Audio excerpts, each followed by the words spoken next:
Hello, darlings. How are you? I am Demetra K, and I'm sitting here next to Donovan, the recovering Democrat Sadiq, also known as the Black Yul Brenner. His team, they took it in the keister today, but I won't rub it in too much. Anyway, the purpose of the Demetra K show is to promote Black love, knowledge, and understanding of all things that go on in the Black community to make us an even better people, with the emphasis on even, because we're great people, but we can always strive to do better. Like I said, big giant thank you, hello, and welcome to YouTube and Facebook. You are the other side of the conversation. Also, thank you to my wonderful moderators for everything that you do. I could not and would not do this without you. I know that I was not here on Thursday, but listen, your girl, Glodadine, y'all know that's what they call me. I think that's what I call myself. I was tired, okay? I was like, I'm a little burnt out, so I might have to peel back a day, because it's just, when I was on here Wednesday, I was very loopy. I was like, I don't even know what I was saying, to be honest with you. That's how tired I was. But anyway, I don't care about any of that. Today, we're going to be talking about California Governor Gavin Newsom approving Reparations agency for descendants of slaves in California. So I guess we're going to ponder a couple of questions. Did he do it? And did he really do it? And what does it all mean? Donovan? All right. Welcome back, you guys. Hey, you know what? You guys can talk about the Dallas Cowboys all you want. They are consistently losing to the teams that they should be beating.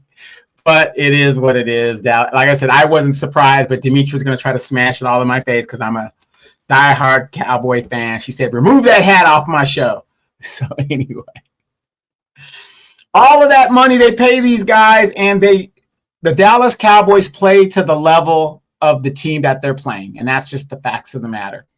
Welcome to the show, you guys. It is 3:00 here in California, which means that it is Demetra K time. We know you guys can be going anywhere else to watch football, or go eat some tacos, or wherever you guys are going to go, or go help remove some illegal immigrants, however you guys want to do it, but you guys chose to be with us right here. So we really appreciate that. Do us a favor.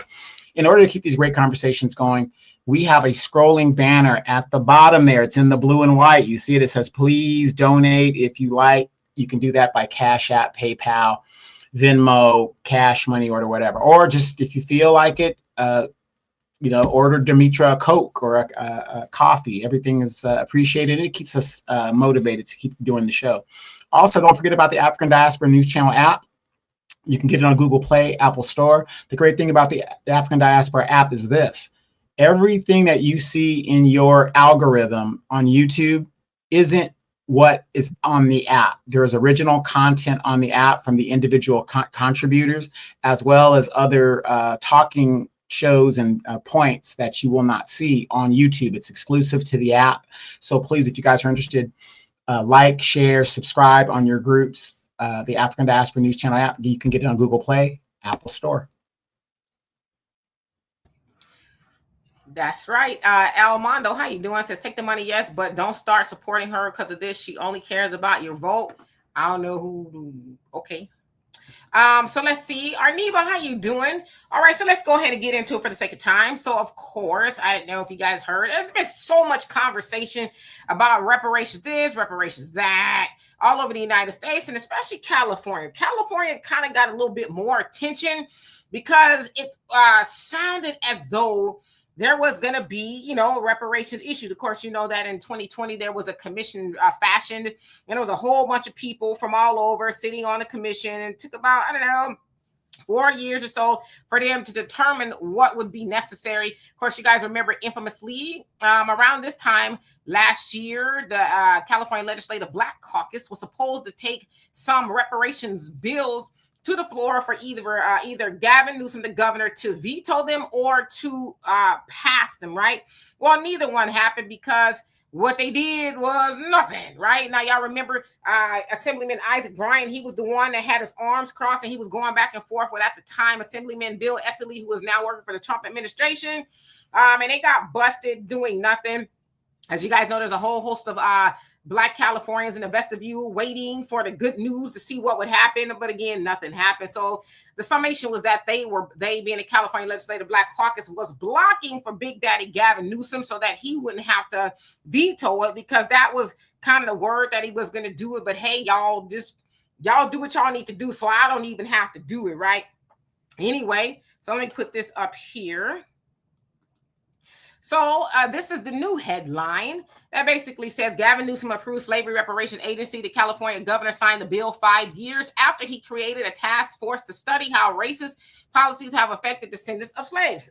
So in a little bit more detail, it says SB 518 would establish a bureau for descendants of American slavery within or under the California Department of Justice or civil rights apparatus to implement reparative policies and benefits. The bureau would have multiple divisions, including a genealogy division, property reclamation division, education and outreach, and legal affairs division.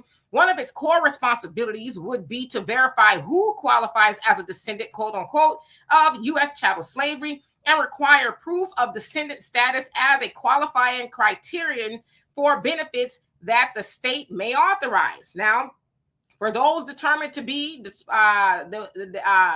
deposed owners, for example, whose property was wrongfully taken via racially motivated eminent domain, the Property Reclamation Division could accept, review, and investigate applications and determine whether compensation or restitution is warranted. If a state or local entity that took property fails to provide compensation when required, SB 518 would allow a claimant to bring a legal claim for compensation. Implementation is contingent upon appropriation by the legislator. Example, the law doesn't force spending until funds are allocated.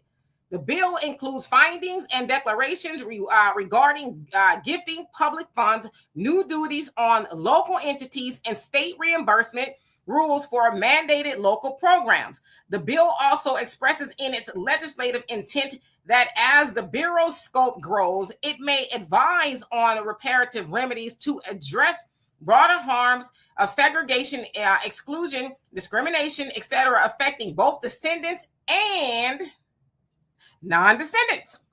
Okay. Now, descendants are defined as individuals who can establish direct lineage to a person who, prior to 1900, was subjected to U.S. chattel slavery and who meets one of several enumerated criteria: emancipation, fugitive status, military service under restricted status. The bill also includes free Black persons living in the United States prior to the end of the 19th century.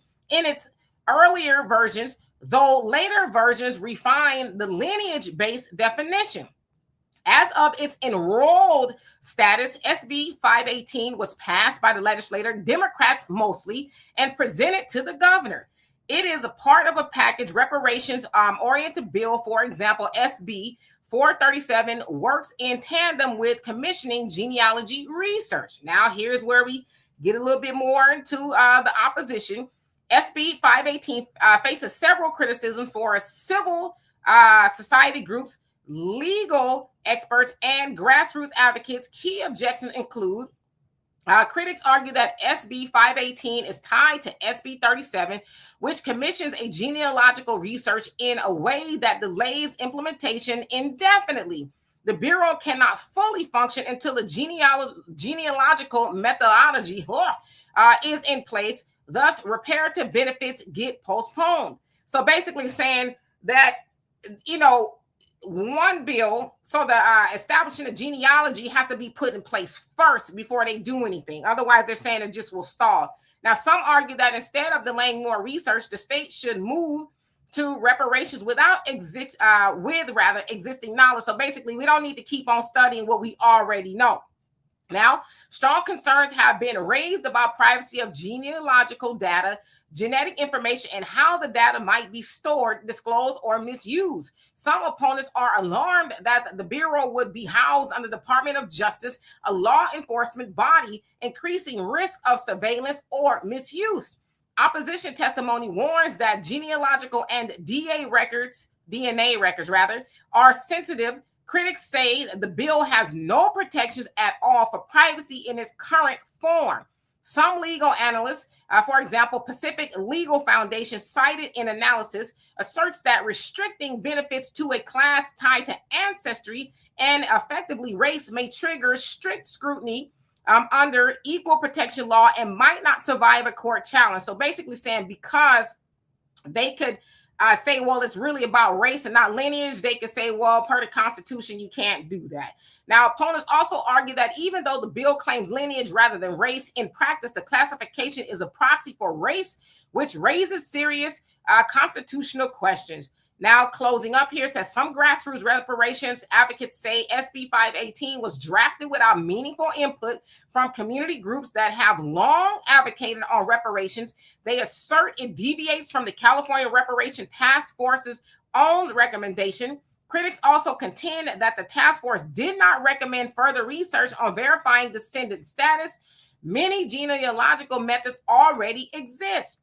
Now, the placement of the Bureau under the DOJ, a law enforcement is criticized as a structural misstep, possibly undermining trust and privacy. Some believe the Bureau should be independent or under a civil rights agency structure. Now, it says concerns over political interference, oversight, and mission creep also flagged. Now, I'm reading all this because it's a lot, but I want to make sure that we understand it. I'm almost done. Now, it says because SB 518's operation depends on legislative appropriations, opponents warn that lack of funding or competing budget priorities could hamper or prevent its actual functioning. In summary, while many see SB 518 as a significant step toward reparative justice, critics argue that its structure delays, privacy risks, and legal vulnerability weakens its effectiveness or threatens its viability. Now, this is the question that I specifically want to know. Are other races or groups included besides Black descendants of slavery? Now, it says no. SB 518 is narrowly tailored by its definition to benefit descendants of U.S. chattel slavery, who in practice are overwhelmingly African Americans. That's the term that it used, or those of African descent whose ancestors were enslaved.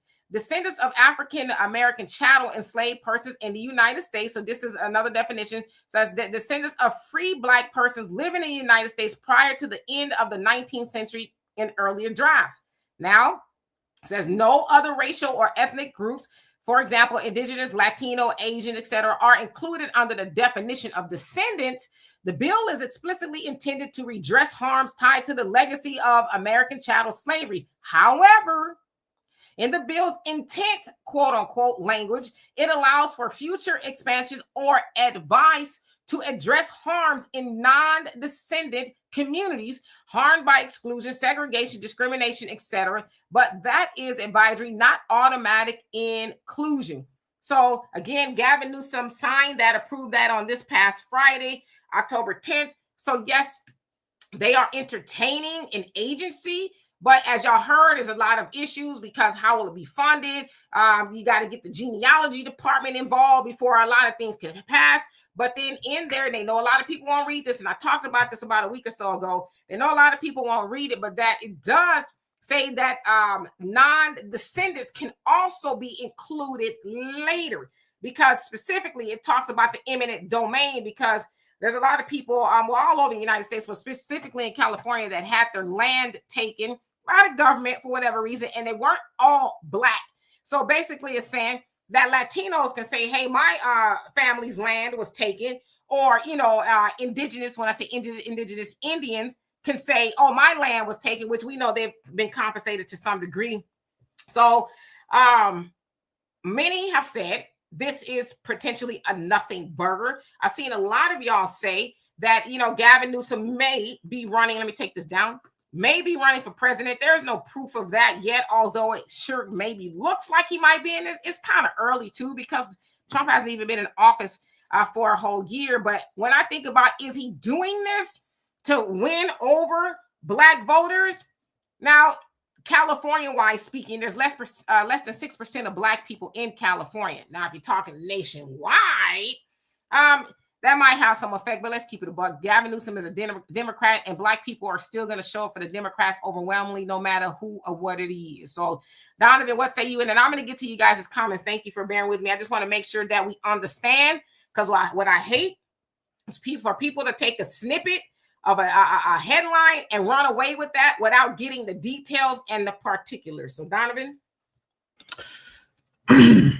Okay, you guys grab your seats, grab your popcorn, because I'm about to go in right now. You basically said all of that to basically say nothing at all. Once again, this is and I'm not saying, you gave some important information. What I'm saying is, once again, as Black people, they are dangling the carrot in front of our faces. The one thing I got after listening to you read all of that information is I'm like, golly, you mean to tell me you have to jump over all these hurdles just to get $2? Now, my question is this. When the illegals came here, did they set up all of these hurdles for the illegals to get benefits? No, they just gave them the money. Where was the study for them? Where was the 5 years waiting? Where was this? Where was that? Are you guys tired like I am of the theater?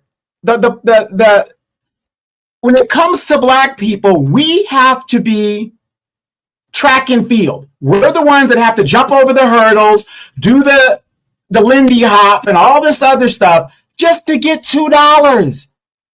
But every other group comes over here, they get the money, no study, no background checks. They're just issuing checks. When they gave out the stimulus checks, did anybody study how much interest and all this other stuff that's going to go? And everybody got one, even rich people. They just gave out the money. Why is it that when it comes to us, it's always some type of, okay, well, you got to do this, then you got to do this. Oh, then wait. Before you do that, you got to go back and go get your grandmama and show that your grandmama got. They know for a fact a lot of these documents that they're going to request and want do not exist. What about slavery? Don't we understand? If I could prove my lineage back at least, 100 years, what's the issue here? I mean, I just get tired of the games, and what I really get tired of, you guys, is seeing these people who call themselves Democrats. They see exactly what I'm seeing, and they're going to take their vote and still support this crap. All these other groups, Karen, I'll give you a good example. I'm here in California, Karen Bass. Well, the illegals are so scared to go to work, we're going to give them some kind of money, most likely cartel backed, that allegedly, and we're going to give them a stipend so they don't have to go to work. I just don't get any of this. I mean, I'm sick and tired of it. It's ridiculous. The fact of the matter is, they know who is lineage based and who is not. They know who FBAs are and who are not. They know this stuff. And then if you think about it, with less than 6% of Californians being Black, how much money would California really spend compared to? There are more illegals in California that California busted its budget to support than there were Black people that actually live here. I'm just tired of the games, but what do you guys got to say? Because I think you guys have a more important thing to say, but I will say this. As California goes, so does the nation. Remember back in the 70s, your aunts and your grandmothers, California had such good welfare benefits and all that other stuff. Some people were just moving here just for the welfare benefits from, wherever state they were from. They would come here just to do that. And that's how a lot of people ended up in California, other than the jobs. I'm talking about like the, independent moms and stuff like that. They were chasing benefits and they would come to the state. But it just doesn't make sense to me. You will spend more money funding illegals that are more than Black people. To me, it would be cheaper just to give the Black people that are here in California the money and go about their business. But as California goes, so does the rest of the nation. Absolutely. And Monica, thank you so much for the $10 donation. Love it. Appreciate you for that. And Brian, how you doing? You asked the question. You say basically, by now, should we be raising our own reparations? And yeah, we should be keeping more of our money home, right? They say that we got about $2 trillion, give or take, in the Black community here in America. We should be doing that. But yeah, they owe us money and we want that.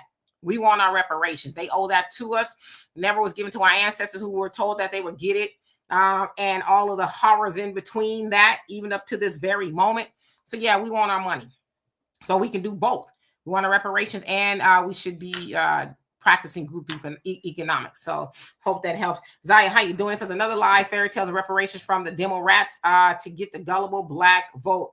But as I said, you know, Democrats still already going to get the overwhelming amount of black votes. They just are. I think it's going to take a while before it, you know, gets to kind of where everybody else is, maybe like 50-50 or whatever it is. Brother Reddy says, my godmother used to live in San Diego. I've visited there in 2002. Does that mean I qualify? Try your luck. Hey, Diane, how you doing? Hope you're doing well. And PDM1, how you doing? It says, fool us once, that's enough. They ain't doing it. As soon as they attach others, that's gross. But yeah, that part. Sunlight says he's trying to line himself up for a presidential run. He might be, you know, we'll know when they actually announce, right? Computer Blue says if it doesn't say American chattel slavery, then it's not specifically for us. Well, the what they have put in the bill does say that. However, it also has language about they can advise later on to add non-descendants. So that's where we got to really pay attention. So I just want to be clear about that. And real quick, Demetri, I'm going to ask you a quick question. What would stop the next executive of California to dismantle this agency? Let's say a Republican gets in there and he says, you know what, we don't need that. We're going to dismantle it like Donald Trump is doing and all this other stuff. You see what I'm saying? What protections do they put in there to stop that agency from being taken away? And I'll give you a better example than that. Before there was an Indian Bureau of Affairs, which still exists to this very day. Remember, we fought the Indian Wars in the 1870s. The Indian Wars were fought. They stood up a Indian Affairs Bureau based off of what bureau? The Freedmen's Bureau. That's how the Indian Affairs Bureau came into existence. The Indian Affairs Bureau is still in the Interior Department. It is funded under the Interior Department. Where is the Freedmen's Bureau? Anybody? Does anybody know what happened to the Freedmen's Bureau? It was disbanded when, you know, whatever that agreement was to let Rutherford B. Hayes become president and all that other stuff and remove the troops from the South. So they removed a bureau for former slaves and kept a bureau for Native Americans that still exists today. So if they could do that then, where's the language that would keep this new bureau from an executive coming in to remove it? Any idea? Well, I mean, I don't know. You know, once it's signed in the law, the thing is too, I don't know all of it there is to know about civics, but just like it has to go through their legislature, it also has to go through the legislature. If they get another governor, Republican, or whatever it is, it's still, he couldn't just arbitrarily do what he wants. That still would have to go through their assembly or whatever it is. So there's some processes, but there's nothing to say that they won't do it. But again, this is just kind of to establish something, an agency. Like, what kind of agency is it, right?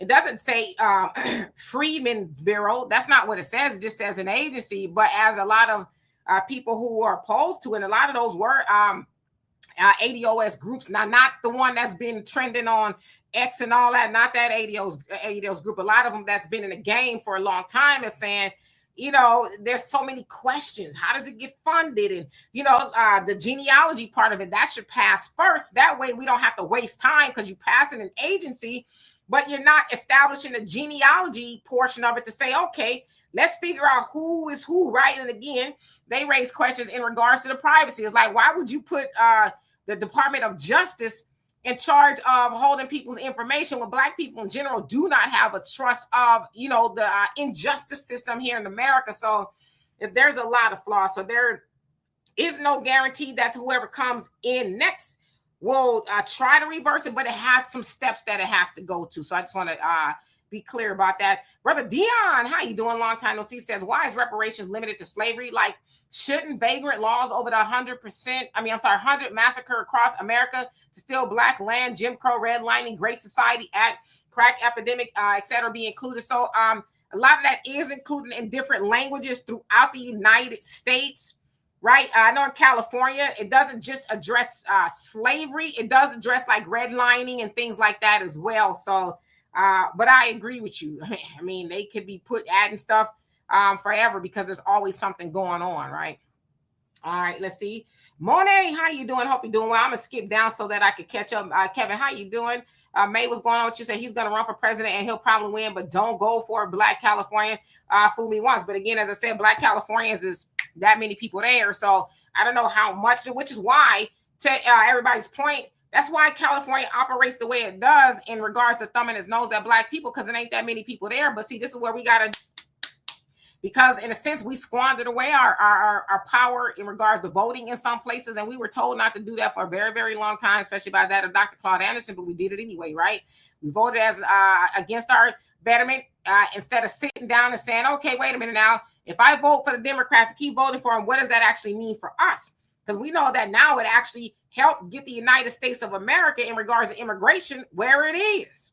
So, some of that is an admonishment to us. Silky Danielle, how you doing? Says they know who we are. Oh, for sure, right? But again, it's all those little hoops of fire.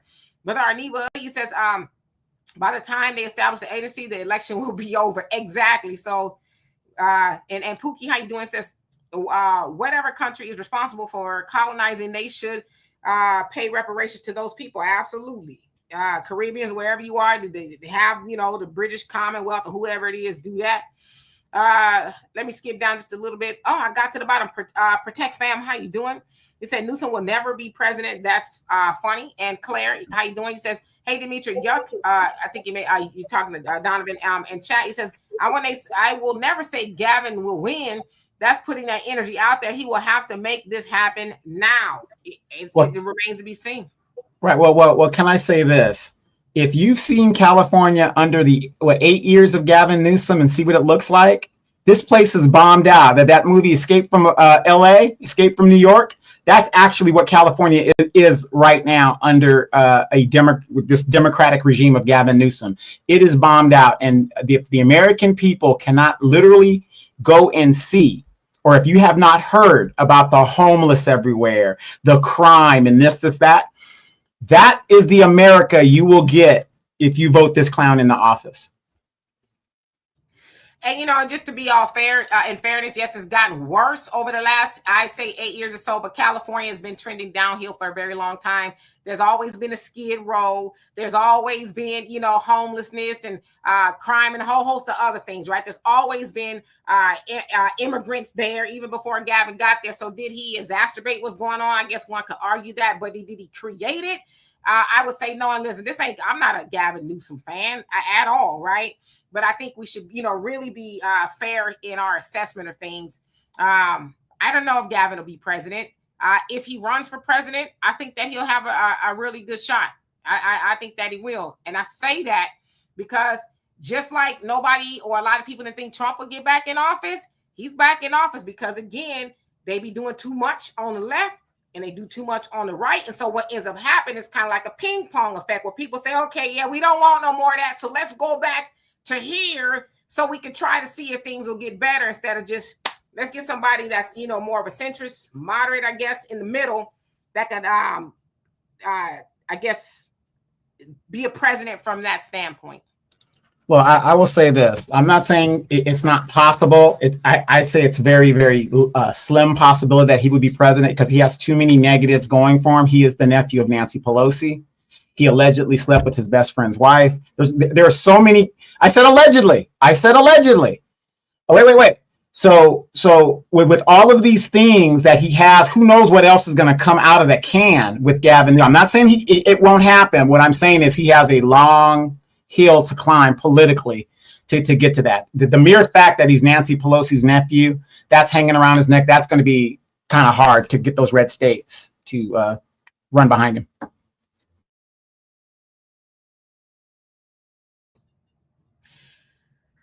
Like, again, when I hear people say Gavin Newsom slept with his best friend's wife, y'all are mirroring that up against a man who was said himself that he could just run around grabbing women by their coochies.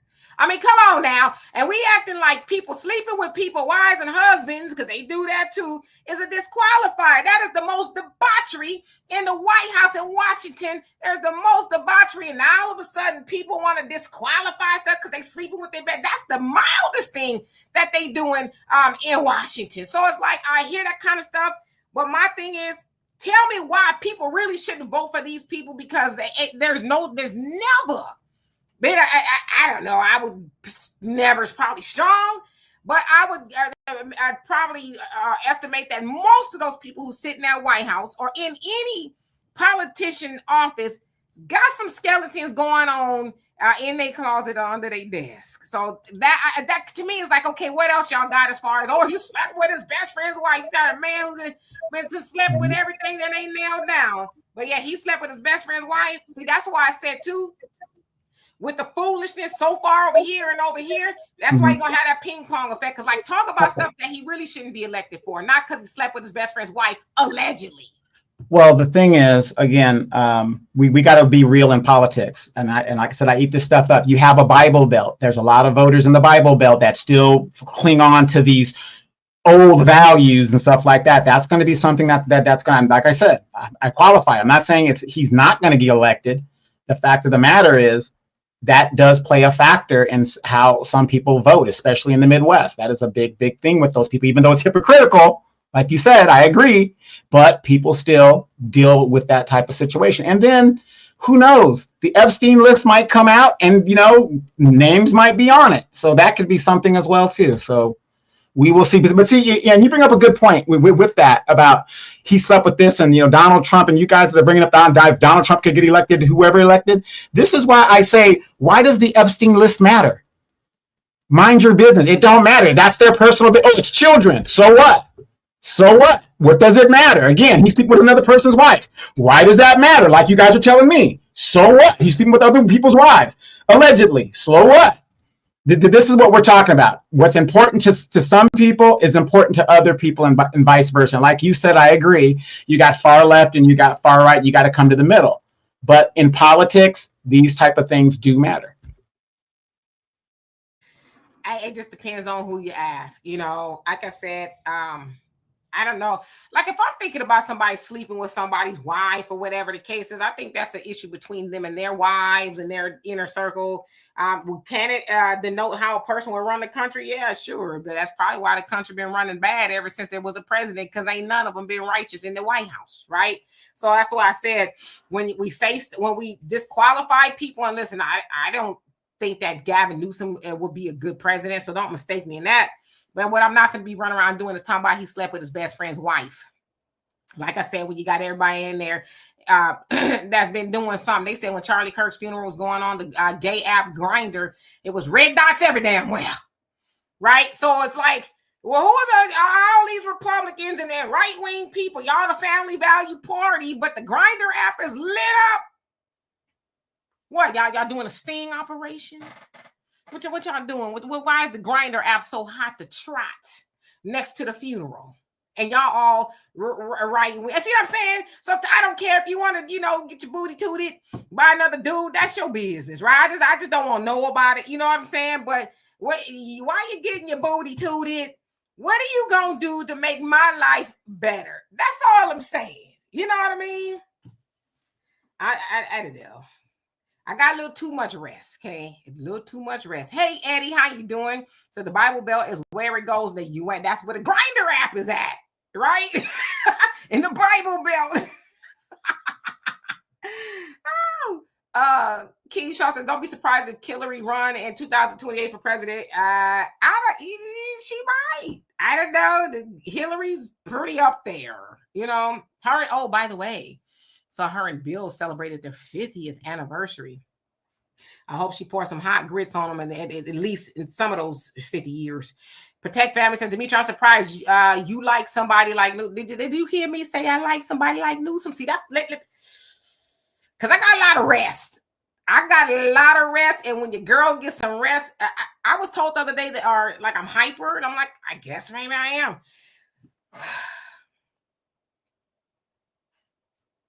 I never said that I like Gavin. See, this is the problem. Okay. I don't dislike the man, but I wouldn't vote for him for president. But this is the problem. We got to sometimes be able to listen for real without getting emotional, because I'm not mad or like spreading stuff about him sleeping with his for homies woman. That don't mean I like the man. I'm saying let's dig up something that's really gonna be the nail in the coffin, right? That's all I'm saying. Because a lot of y'all, not y'all, them over there, go to church and the pastor them boinked everybody on the motherboard and ain't nobody said nothing. Got babies by all of them and ain't nobody said not one word.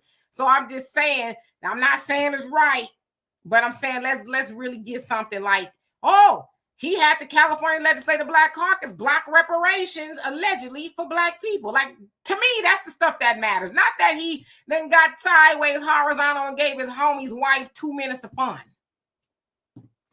Like, why are we even talking about that?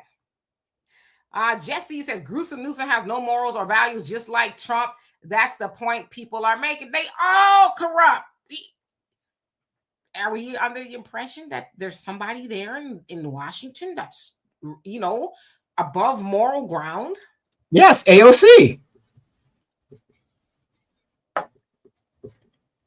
Maxine Waters. Let me go on. Val Demings, when she was a police officer. Maxine Waters is just happy that she's above ground. Okay. No. You forget. No. You forget. Maxine Waters was at the Last Supper with Jesus, so she's a good personal friend. I'm just saying, they was walking on water. They was, twerking on water. That's what they whop. Brother Reggie says, that aside, Gavin supports all the transformer and men and women's locker rooms, mess. He could kick rocks. Yeah, all of that. But as I said too, a lot of them. Y'all know me, Brother Reggie. I love y'all. I really do. I'm a argue from the middle. Yes, he does. And I don't cut for none of that, but this ain't my business because I know who and what I am. Okay. But there is potentially a PDF file in the White House that a lot of people are just saying, they even talking. He's even mulling over whether he's going to pardon Ghislaine Maxwell. And she really was involved in, harming some kids.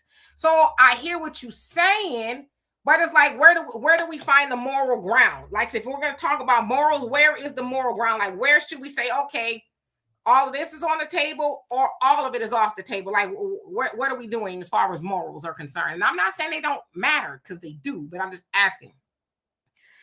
Who else haven't I seen? I wanted to skip down. Michael, how you doing? Says, I concluded that both the Democrats and Republicans are compromised and don't work in the interest of average American citizens. We need to abandon both of them and find a third option. We've been told that, right? So I totally agree with you.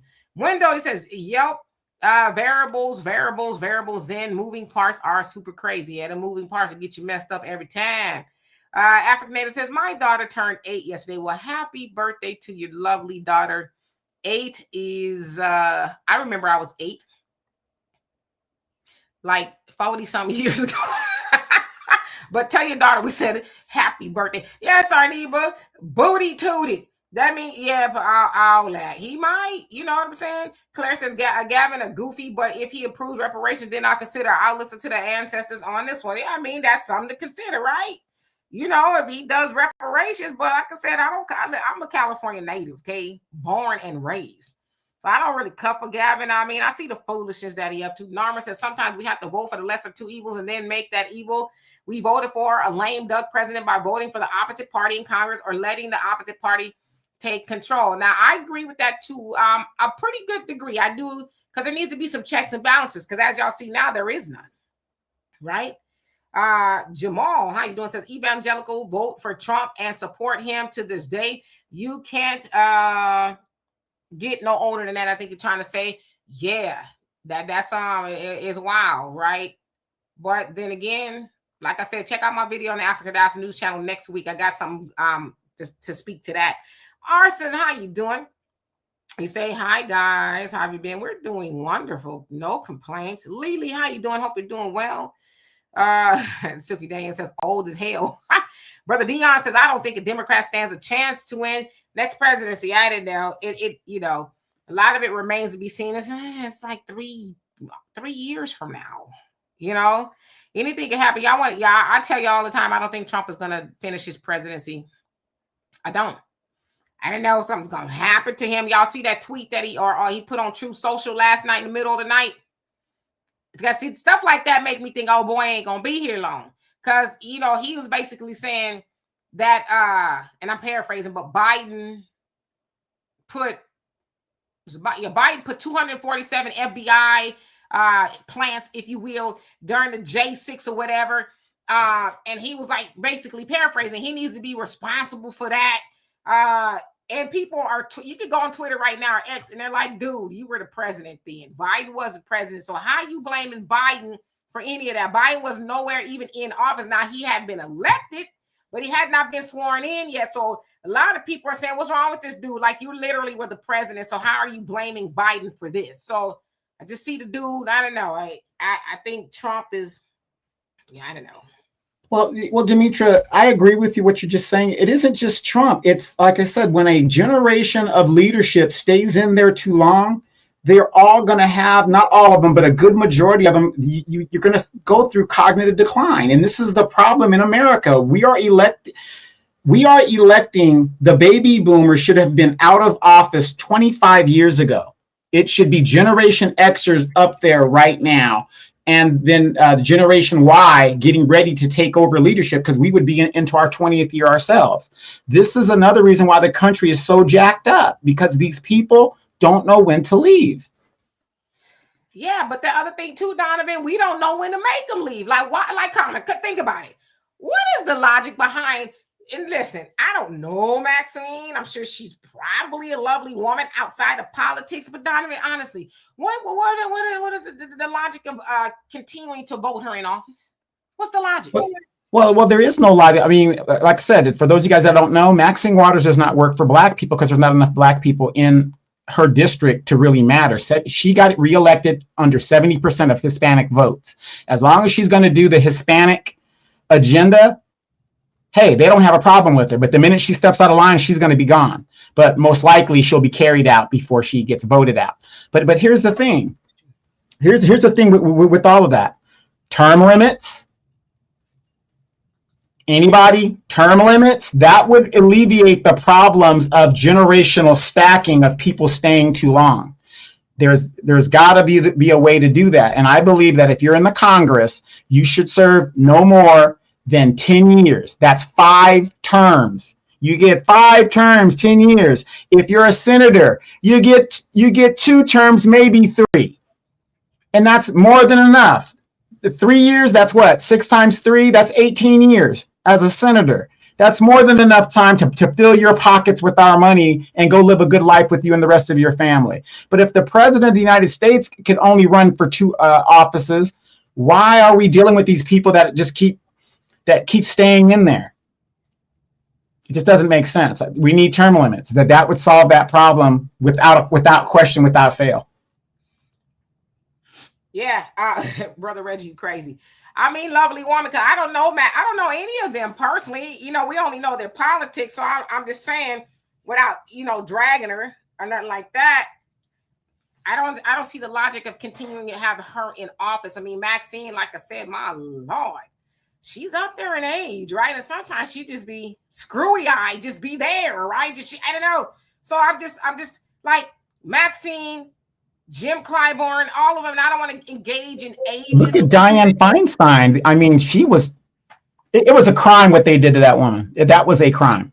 Well, she did it to herself, and the people continue to vote her in, So that's what I'm saying. At what point do we admonish ourselves as the voter or the non-voter that those people keep getting into office? I mean, my Lord, Maxine Waters is a silent generationer. She's not a baby boomer. She's the baby boomer's parents.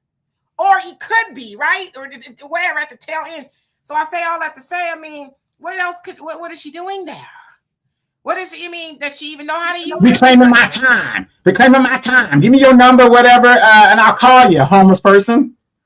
I mean, I'm just saying that, like I said, I don't want to dog her out too bad, but but that's our fault. When I say our, I mean us that, keep her in office. Poogie says all front trash parties, scam Bondi, do is lie.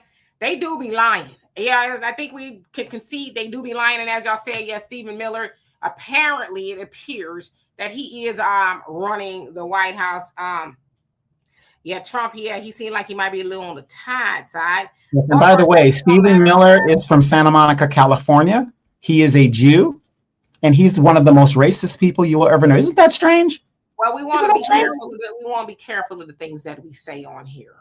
Well, what I'm saying is, his policies, let me rephrase that. His policies are some of the racist that you will ever see. But isn't that strange, though? Yeah, I mean, right. But, he's in the Trump administration. He's part of the Trump administration. So, Dion, a Jewish guy that walked with King, a Jewish person. I'm just saying, let's match it up.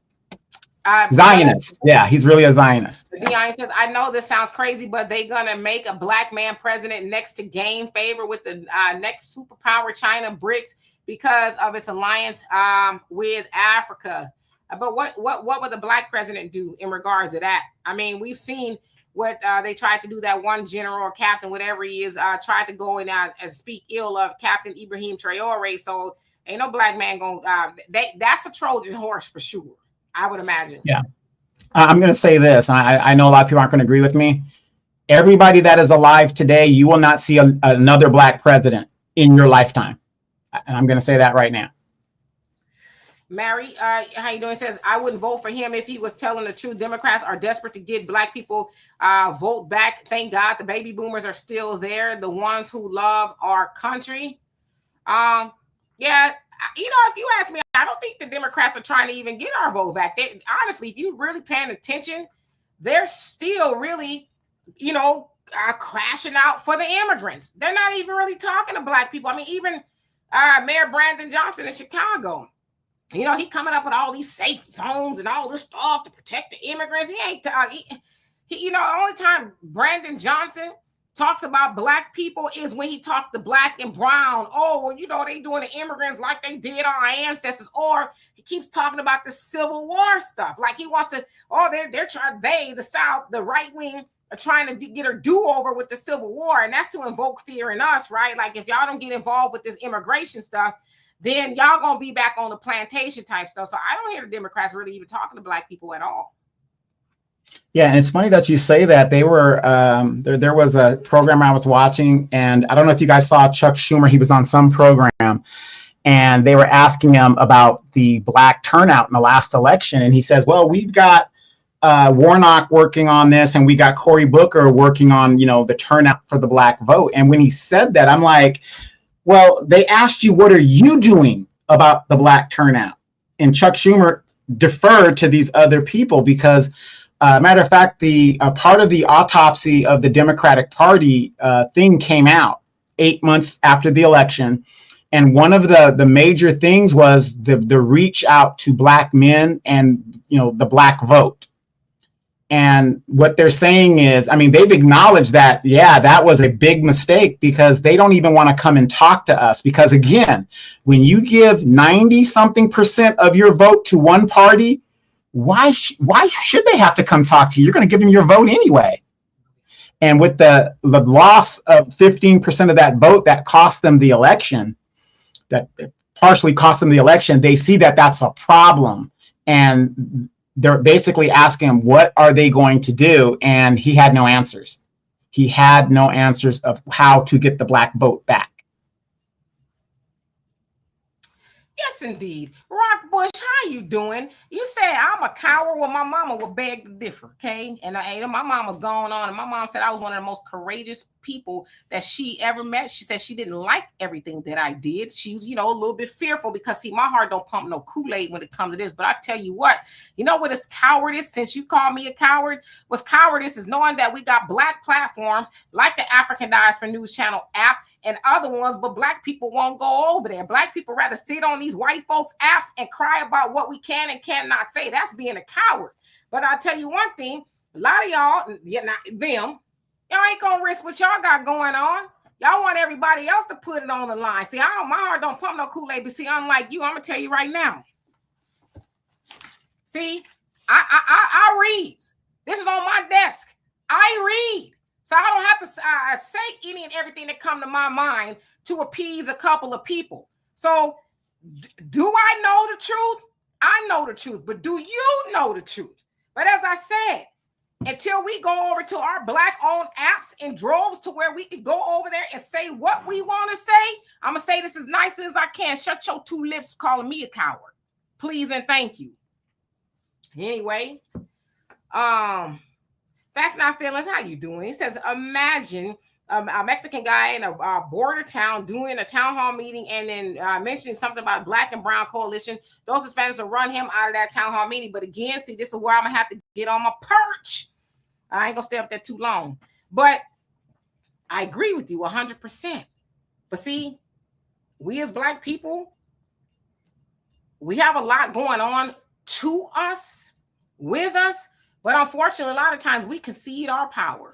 Right? Because how was it that Brandon Johnson, for one, got in office? I know he probably lied a whole lot, this, that, and the other. See, the other problem is, will he stay in office? Or anybody else? See, the Democrats know they can do that to Black people because all they got to do is say, oh, I'm the party of Black people. Oh, well, you know, we the party of Black people. Again, if you force something, that means you are pro, right? You do something for that people. The Democrats ain't never done nothing specifically for Black people. Republicans haven't either, but we don't overwhelmingly vote for the Republicans. We do that to Democrats. And all they got to do is give us a funky fish fry and some other symbolism, and we show up to the polls and we run around with that sticker talking about I voted, and that's all we get. That's all we can put our hands on as a sticker, and we see them doing this time and time again. Case in point, Kamala Harris, she sat up there with Biden and continuing on with the benign neglect of Black people. But they got in office and allowed all those immigrants to come over here, like open the doors wide open. And then Kamala still got the majority of the Black vote. But then we cry about what everybody's doing and this, that, and the other. But yet we still signed in line. When I say we, I mean collectively, okay? Lined up to vote for Kamala Harris, knowing what her and Biden were doing, full knowledge of what they did, and then we'll cry about what Brandon Johnson is doing or not doing or anybody else. But when do we admonish ourselves? Some of that is on us. We allow them to give us absolutely nothing. Our vote is very valuable. It ain't valuable to us because we don't use it, right? But it's valuable to everybody else. Every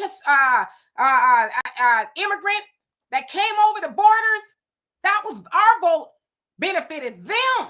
They gained from our votes. We didn't gain anything. The Asian community, all of them. It wasn't just a Japanese, Korean, all of them. They got a hate crime bill. The moment Biden and Kamala stepped into office, they got that. And they got that by saying we were the boogeymans. What do we get? We got Kamala going to Tyree Nichols' funeral and saying, when I get back to Washington, I'm going to go tell Joe Biden to sign the George Floyd Justice and Policing Act in the law. And she ain't said nothing else once she got her ass off of that pulpit lying up in the church. And we still don't have a bill. So at what point do we take some ownership? Like, to me, and I think this is kind of why, like last Thursday, I was like, I'm tired. I'm tired. Nothing to do with nobody else, but I felt like I'm repeating myself type of thing. And it does get tiring because it's like we can drag everybody else to hell. And I'm not saying they don't deserve to be dragged there. But when we going to drag our own asses? That's kind of where I'm at right now. When are we going to put some ownership on the stuff we do and do not do for our own people? I'm just asking. Real quick, Demetra, how many of you guys have heard here in California, we have an initiative of the, I guess it's the redistricting stuff. It's a big thing. California's redistricting because Donald Trump is redistricting in Texas, so California is going to do it. Now, I want you guys to listen to this. This is how the Democrats here in California have been telling the people what is going on. They're saying that, oh, well, we got to do this. $200 million is what it costs to do this election, special election and stuff. This is what Gavin Newsom and the Democrats are telling the California residents here. It gives the people the power to draw the maps and things like this. So we're going to have this election so that we could draw the maps the way we want to, the citizens. I have the ballot right here. Okay.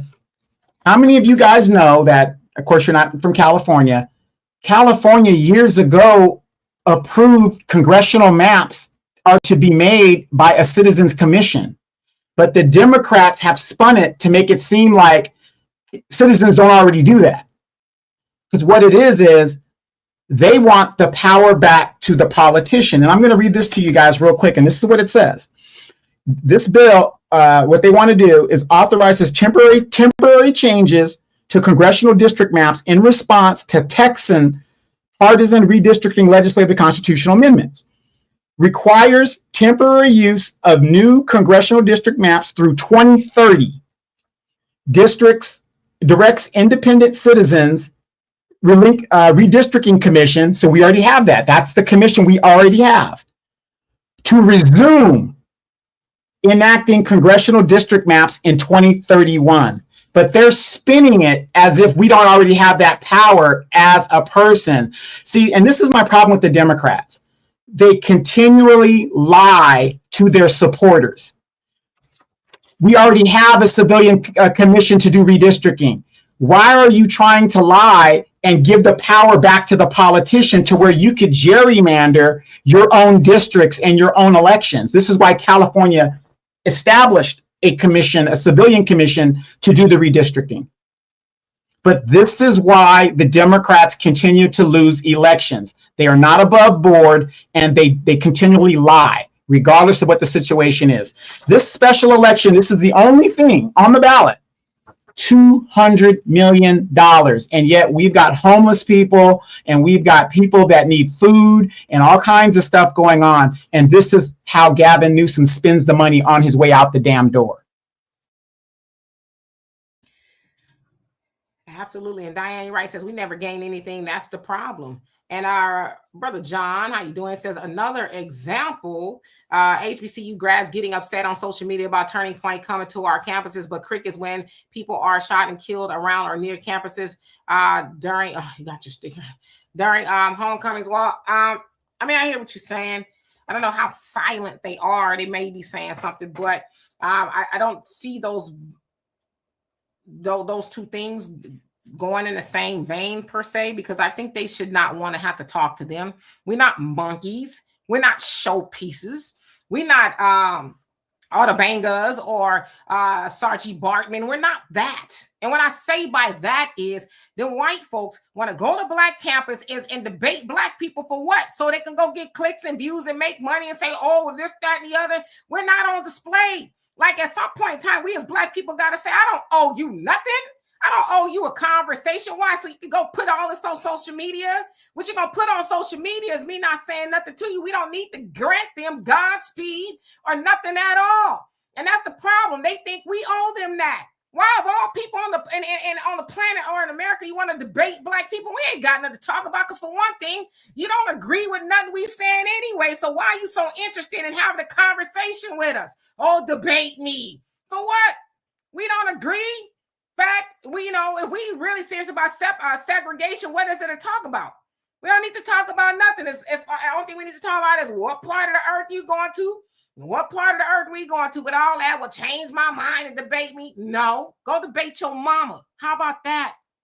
And Rock Bush, you said, well, people can say what they want about FBA, or whatever, make sense. You know what?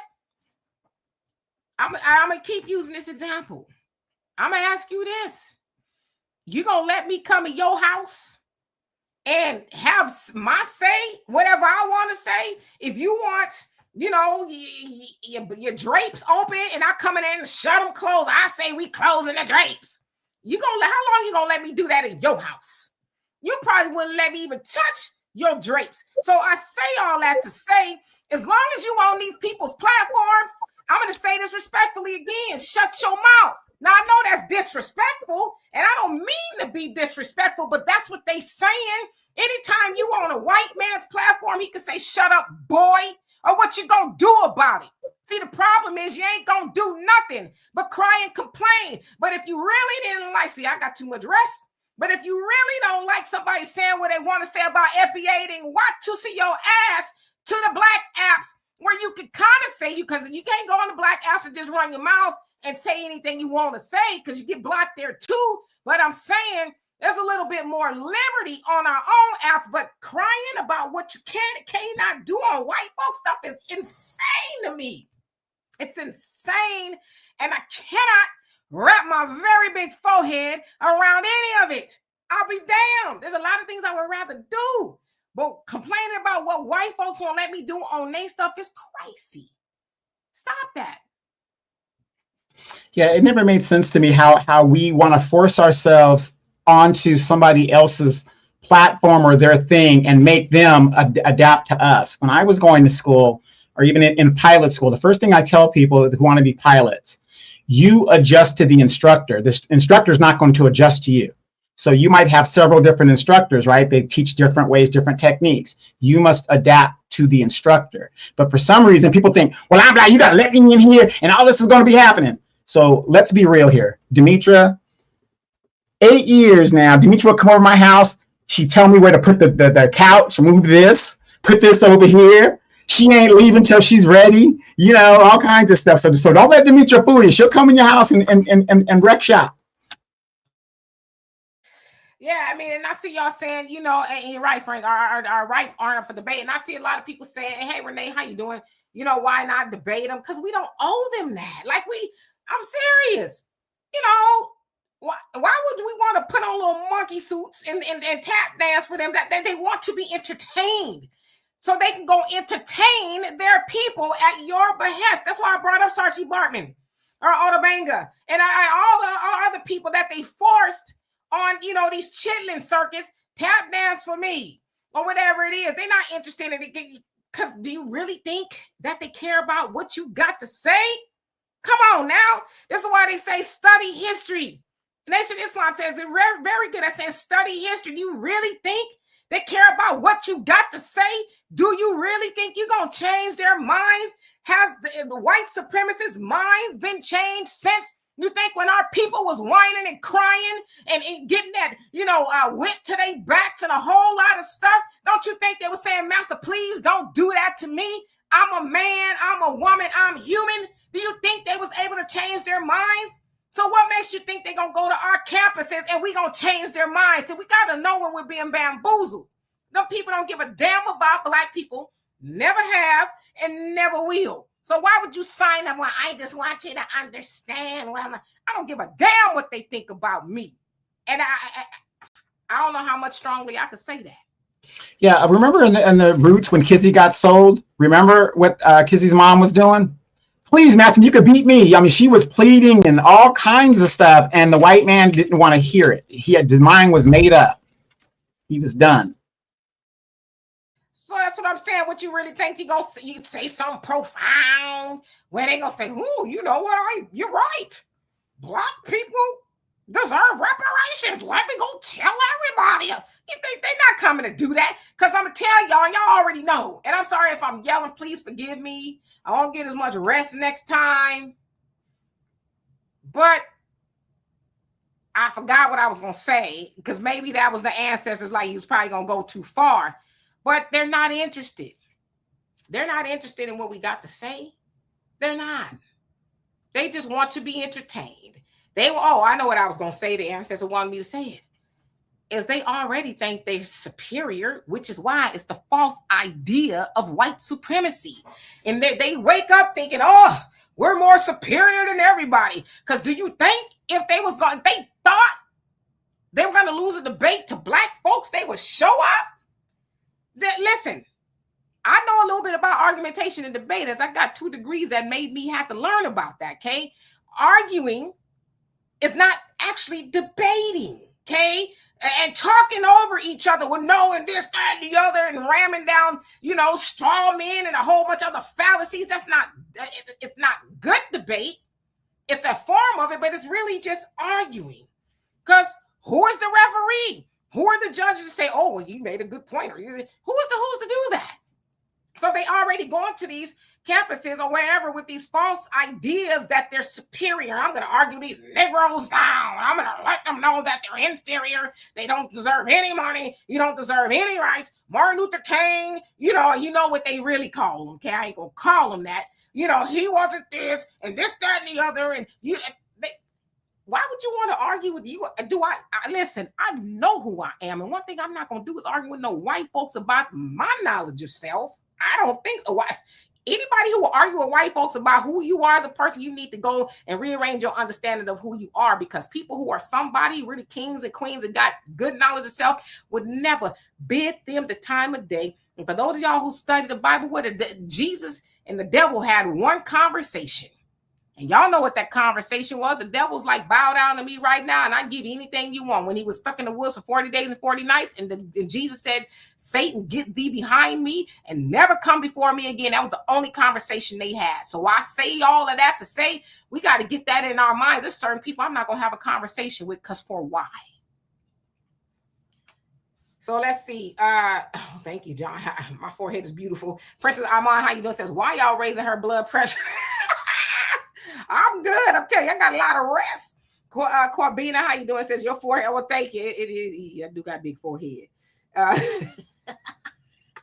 Move in silence. She says, oops. How you doing? Says, I just told you Demetrius cousin, never heard that. What up with the I try not to do it. I say little ass or something like that every once in a while. I apologize for that. Like for me, yeah, Claire, yeah, from Cali, said, come on, you better tell them we built like that. We will squabble up. I was gonna bring up another conversation, but my blood pressure already high, so I ain't gonna do that. Maybe for another time. Move in silence. Thank you so much for that. They approved a reparations agency in California.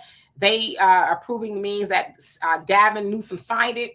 We don't even really know what that means, right? What kind of agency or any of that. We have surmised that is just symbolism, because if they wanted to at a later date, they could add other people to it. So is it really for us? And what is it really for us? Ain't no money involved. It's an agency. Agency literally could be a building, right? Oh, the building for descendants of slaves. All right, there's some money in there, some desks, some chairs. Like, what's in there? So yeah. Wait, are you talking about Dr. Umar and his buildings that he wants to call school? I'm just saying. No, it's the same thing. Everybody keeps saying it's a school. It's buildings. A school has books and students and administrations and stuff. Like you said, it's a building. That's all it is. Yeah. I'm just reading your comments. And Eddie said, Dimitri, you look like the women in my family and you talk like the women in my family. That's DNA. Yeah. I'm a rebel rouser for sure. Man, then you need to hurry and get up out that family, man, because I'm telling you, I'm joking. Molly K says, if they wouldn't hide Black History American and were teaching in school, they wouldn't need to debate. Yeah, but I mean, I feel like I could debate any one of them, and hands down, and it'd be a short debate, because I learned knowledge of self at home. My mom and daddy didn't send me to school to learn who I am, right? Never, not one time. I've never heard nowhere in school, and I took, African American studies in school and all that kind of stuff, but I never heard the true knowledge of who I am. I heard some basic stuff, like most people, Martin Luther King. I think maybe they was barely talking about Malcolm X then, but Harriet Tubman type of stuff. Nothing wrong with them, but I never heard about Nat Turner.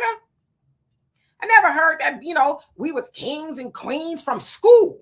I never heard that from school. I heard that stuff at home, right? So, yeah, I mean, they know we don't really know for the most part, and they going with some basic stuff of what they understand in their little, supremacist, so to speak, circles. So they know how to get our blood up. Like, I'm not going to be arguing with them. I would look at them. If they talk about let's debate, I wouldn't even say nothing. I would just roll my eyes and keep on pushing. Or I might say go debate your mama or something, but that's about it. Yacobo, how you doing? Hope you're doing well. Long time no see. Gary says the deep state is over. Okay. Frank says, right, those Charlie Kirk trolling isn't debating. You have to schedule debates. You have a neutral party mediation. Yeah, they just setting up a chair talking about, DEI. It's like, fool, that don't even pertain to us. So why are you here? Go to the white women's college and talk to them about DEI. Beverly, how you doing? Says Demetri, I'm so proud of you and Donovan with your degrees. Well, thank you. I never even talk about my degrees. I be forgetting I have them, to be honest with you. Because in the larger scheme of things, they don't matter. I sometimes wish I didn't go get them degrees because they was expensive. Because you can learn so much without them, but I ain't gonna discount them altogether. They did help. Brother Samuel, how you doing? Says I think it was Dr. Ben that said I only are you with my equals everybody I teach. So that's John Henry Clark. Absolutely. Ishmael, how you doing? Hope you're doing well. Rosande, what's going on? It says cut the check. Yep. Silky Danielle says that's someone who wants to be accepted. Yeah. Computer Blue, you say Demetri told that fool to shut his two lips. No, I ain't say all that last part you said. I'm a lady. I don't talk like that. African Native says FDMG is Marcus Garvey, HBCU. You know what? Moving silence. Moving silence. Thank you so much. Once again, says, oh, Gavin is fishing before the election. Wrong bait. He might be. It all remains to be seen, right? Miji, I hope I said that right. How you doing? Says, who's included in California reparations? What they're saying is specifically for descendants of slavery, but they could change the language to non-descendants if they want. But if you look at all the people who approved it, it was a lot of, Asian groups and things like that. So to me, I'm like, why would y'all be on board with that when y'all wasn't before? Because they can change the language, and will they change the language and they be included in that? And we know once they change the language, that means that don't mean we ain't getting none of that. They're going to get it. So we just got to know what we don't know. Money Green, how you doing? Says KRS One in public, and it taught my generation a lot about our oppression. And then what happened with that? What happened with that? They brought in the low-hanging fruit music, and, now that music is underground. You got to play that on your own and listen to all of that, right? I ain't heard that stuff on the radio nowhere. But yeah, a lot of us did. When I say us, I mean collectively learned a knowledge of self from the music. And then them folks was like, nah, we got to get them back to, back to the crack and all this other stuff, right? And essentially that's what happened. Donovan and I are old enough. He's a lot older than me, but we were old enough back in the day, the concept of twerking. We did the freak and stuff like that, right? Or the nasty. Ooh, I'm dating myself now with the nasty, the dance. But all the stuff we see now and women walk around naked all the time, it would have just been weird when we were coming up. People wore clothes and things, and you did little dances that you probably didn't want your mama to see necessarily, but the stuff that they doing now and the things they talk about in the music, yeah, all this is by design. Where are the woke rappers? There's some, but they don't get the streams like everybody else does. So, and we fell for it, unfortunately. Scoop, thank you. You say debate. Real quick. Well, what's the surefire way to destroy a community? You get to the women. You get to the women because the woman is the center of the community. Yeah, you get to the women, and you also get rid of the man. You get to the women and you get rid of the man. So as a conglomerate of things as to why our community is the way it is, but you got to remember too, we have to fight for the unity that we did have after slavery, and of course they kept coming along and dismantling that, and now they don't even really need to do it necessarily. We are programmed to do it ourselves. And Scoop, thank you so much. It says debate. Now they want to mock and exploit us for profit, just like slavery. Y'all ain't learned. That's what I said. Why would you want to get on the auction block with them people and be arguing back and forth? They don't know what they don't know. They only know the little stuff they see on Fox News and Twitter. And and if they're going to an HBCU, they're supposed to be learning, right? Learning a whole lot of stuff. And I'm proud of those kids. The kids to me, right? For saying, man, get the hell out of here. We ain't going to be debating, y'all. Please. I'm glad that they didn't grant them that. I'm glad that they robbed them of that. Now, to that, they've gotten a lot of notoriety. These kids, these debate bros, they were sitting up at the press conference last week with Trump. A whole bunch of Twitter people talking about, oh, well, somebody said this to me and my life is in danger. They did this. And then Trump was like, well, Pam Bondi, she's going to get to the bottom of it. They're going to, you arrested people for saying something about you on Twitter and said somebody don't know your mama. But now they got to get locked up because you see what I'm saying? So this is kind of where we are now. So don't debate them people because you mess around, said something, and hurt their feelings, and Trump and Pam Bondi be on you. Terrence, how you doing? Says he's in the circle of Nancy Insider Pelosi, he's not going to do anything for us. I never said that he did. I'm just telling you what happened, on Friday. Princess Armani says, I'm young and the nakedness is too weird for me. It's just like, golly, young women don't own no pants. Like every time you see a performer, she ain't got no pants on. It's like, what happened to the pants? Like I said, I don't really know a lot of these new young rappers and whatever, because the music is garbage in my opinion. But I saw a thing on YouTube. Who's this girl? She's a little cute girl, Sweetie. I guess she's doing Dubai, allegedly going to Dubai. I don't know what's going on. I mean, all of these stories that come out and you're like, huh? What? Hey, in fact, Black America, you better knock it off talking about nobody like KRS-One. You are nobody, okay? Because everybody I know like KRS-One. Yeah, my daughter was telling me something about that. I mean, it doesn't surprise me if she's a escort. In a sense, they are escorts, right? They putting on the fishnets and pantyhose for the industry. Because or the pumps rather for the industry, because where do you have to be in your mind? You got to remember the nature of the people that they get people who come from abject poverty and things like that, and tell them, hey, you're gonna make a lot of money. All you got to do now is talk about things of pink and brown that we shouldn't be hearing about. This pink and brown, right? So there's a lot of degradation in that, but the premise of that is to sell it to everybody else. Now this is where we got 10 more minutes or so.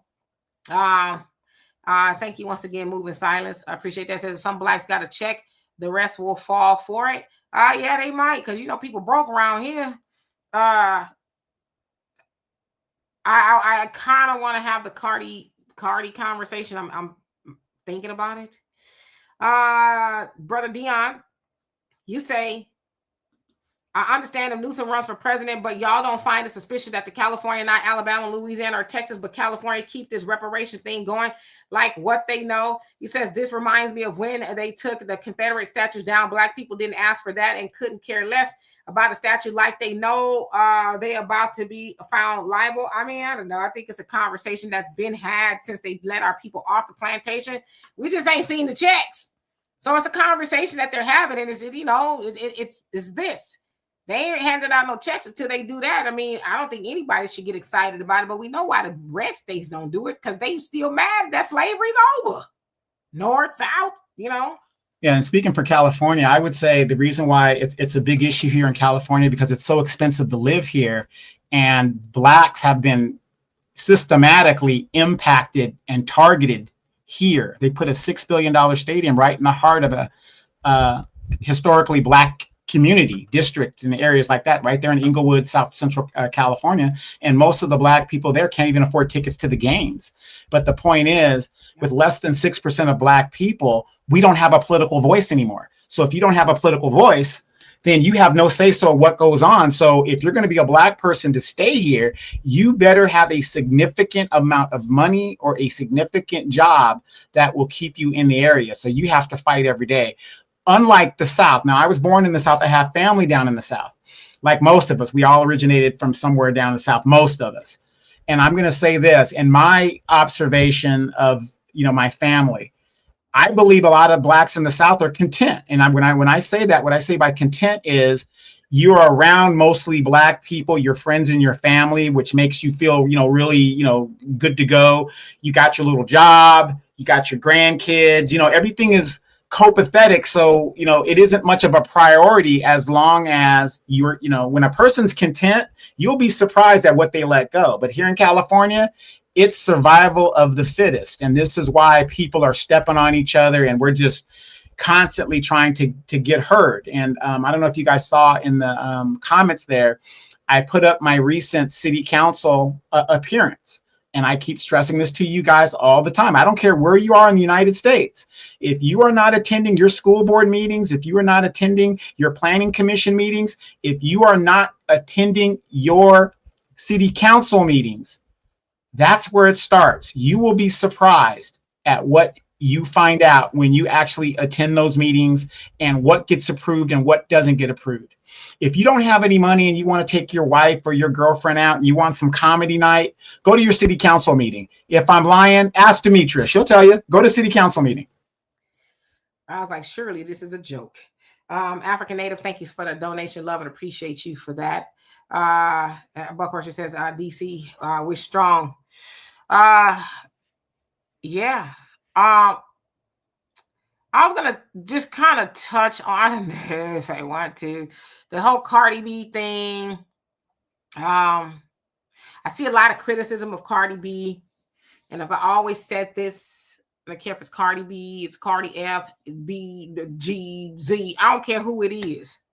And I've always said this because I see a lot of people putting her in charge of influencing the women and the girls. I'm not saying she's not, but they're putting her at the helm of that. So those of us who know, we know that's by design. Okay. White artists, you don't see them doing that today. Women, right? The record industry, they might have some here or there, but they don't got the white artists, the women run around with everything flopping out and talking about how they want to do it, when they want to do it, with how many people. They don't do that to them. Latinos, I don't speak Spanish. I would imagine I don't hear a lot about it. I mean, I know some people say Cardi B, whatever, but I don't really hear them doing that to their women as much. So I say all that to say, if your child is influenced by Cardi B or any of those other women, Megan, any of them, that is not Cardi and Megan and whoever else's fault. It is your fault as a parent if your child is running around talking about her is pink and her booty hole is brown. Because how she know that song? Where's she at to where she's listening to that song? As I always say, I remember back in the day when I was a kid, adults, when they had a record or album or something they didn't want nobody to know they had, they put in a brown paper bag. They didn't say, hey, they talk about this is pink and this is brown and they about to do the get down. No, we didn't know. It was like, oh, maybe they mom and dad went to the store, right? We didn't know what it was. And so I say all that to say, if your child, whether it's a boy or a girl, is influenced by these nasty rappers or these drill rappers or whatever, that's your fault. Why is your child in front of a radio or TV or anything? Why are you listening to that type of music in front of your children? And then why is anything outside of you as their circle of influence, their mama or their daddy or their mama and their daddy, why is anything else more influential over your child than you? That's why I don't, like I said, I used to take the rap girls and stuff to task, but I stopped doing it because it ain't their fault. Again, a lot of people say, oh, well, Cardi B don't let her daughter listen to her music because she's smart. Madonna said the same thing. She at the one point in time was the filthiest woman on the planet. That pales in comparison to a lot of stuff we see now. But at one point in time, she was considered that she was censored by this, that, and the other. And she said, I don't let my children, I will not let my children watch TV or listen to radio. And they speak like 8, 9, 10 different languages. Now, some people might say, well, Madonna, that's hypocritical. Is it? Is it hypocritical that she making money and you a fool because you let your babies listen to her and she's smart enough to not let her babies be influenced by outside things outside herself? Who's really the fool? To me, it sounds like she got some sense. So we got to really stop and think about the things that we say. If your daughter or your son is running around trying to be like Cardi B, stick yourself. And then once you stick yourself, turn the radio off and turn the TV off. And if you want to listen to Cardi B as an adult, you do that when you're not around your children. Yeah, I was going to add to that. Where they're listening to a lot of that music, these young kids, it's the same way we listen to the music that we listen to. Mom and dad in the car hitting those 4 tops and they're playing it. We're in the back listening, we're rocking and stuff like that. A lot of these mothers are twerking it up and city girling it up, just like the younger girls are doing. So that's where a lot of them are getting it from. And a lot of these younger mothers, or whatever you want to call them, don't think there's anything wrong with it. They don't think there's anything wrong with it. I'm going to say this too. If that's how they want to raise their children and they don't think nothing's wrong with it, ain't got nothing to do with me. Now, I would that you wouldn't raise your children to think anything is okay with that, because a lot of things ain't for kids. See, there's no discretion anymore. When we were kids, there was discretion. There's things that kids just didn't do. We like, I don't know what my mom and daddy was watching when I went to bed. You know, I don't want to imagine what they were watching, but I don't know what they were watching because it wasn't for me to know that. I didn't know everything my parents was doing because I was a child. They kept things away from me. And when I became an adult, like somebody said about the 2 Live Crew, yeah, that was when I was in high school, but I didn't listen to that stuff around my parents because they'd be like, what the hell? I know you lost your mind, right? So even we had some sense, but the discretion is gone. The decency is gone, and we have to bring that back. But Donovan, I can't tell people what to do with their children. I just know that I didn't let my daughter hang around everybody. See, that's right. The difference. Right, and that's why your daughter is a roving. No, she's very opinionated in herself, but very intelligent. But Demetria, you know, back in the day, late at night, that TV would go off as you hear the national anthem being played, and whatever. Unless you had a beta machine, then your parents had that little tape that they got with the brown paper bag. They put the beta machine. And we didn't know the television went off until the weekend, right? Because we didn't get to stay up all day until our eyes were circling around and watch TV, right? We only knew that on the weekend where you could stay up a little late. But see, I tell people all the time, matter of fact, I said this years ago to somebody on Facebook. I said, when I was in high school, I had a bedtime. Well, what kind of parents did you have when I was? 10 o'clock was mine. Yep, 10 o'clock. What time was yours? 10 o'clock. And I was in high school, 10 o'clock.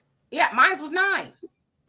But in theory, people think, oh, well, you know, that you got a bedtime. Yeah, because I was still a child, right? It wasn't to be up all night because you still had to get up and go to school and be conducive, right? Because, you know, when people don't get sleep, then, you know, they misbehave or whatever it is. So, yeah, I had a bedtime. Now, obviously, when I got a little older in high school, because I had a job, so I obviously wasn't in bed because I was working. But my parents set expectations on us. You know, didn't matter if I was in high school, you still have to abide by some rules, which is why, unfortunately, you see a lot of people with the kids unsupervised running around the streets. You don't know where your kids are. We didn't get to get down like that. You had to, because we didn't have no cell phones, no pagers until like high school, but we didn't have all of that. You have to check back in every so often. Donovan, did you have to check in? Yeah, absolutely. No, she didn't have to comb the neighborhood for it because it was very rare because we were supposed to be where we said we're going to be at. So if my mom needed to get a hold of me and she called over there, I should be there. But I will say this, because, you know, we come from a different era. If I wasn't in the house by 10 o'clock, which was my curfew, whatever, the door was locked. And there were several times where I sat out late into the morning until my parents felt, you know, it was time for me to come in to know what's going on. But now, you know, these kids are coming in and going out the house whenever they want. Yeah. No rules, just anything goes. Just do what you want. You know, kids falling out, you know, and going to sleep just when they fall out, you know. And like I said, I grew up with a lot of structure. My daughter grew up with structure. And I go to bed early to the day. Not able to tell you, sometimes you call, like, boy, I'll sleep, you know, because I just go to bed early. Last night I went to bed at like 7:30, but and my daughter goes to bed early too. But I say all that to say, I mean, we got to get back to a society where there's some structure. We have to, you know, and I don't understand children who don't have bedtime, especially young children. Like, your kids are still up. Yeah, you know, they still, why? Like, you know, like for me, I would think as a parent, you want some me time, right? Okay, y'all go to bed so I can, you know, breathe without mama, please, mama this, mama that, mama this. Yeah, you know, it's kind of crazy now. I know we're kind of getting a little bit, but I just want to add this. My mom was like a no-nonsense old school mom. I had a bed and a desk to do my homework, and that was pretty much it. If I wanted to play Atari or whatever we had, it was in the front room where my mom can see what it is that I'm playing and what I'm doing. And we know Atari wasn't like they have these games now.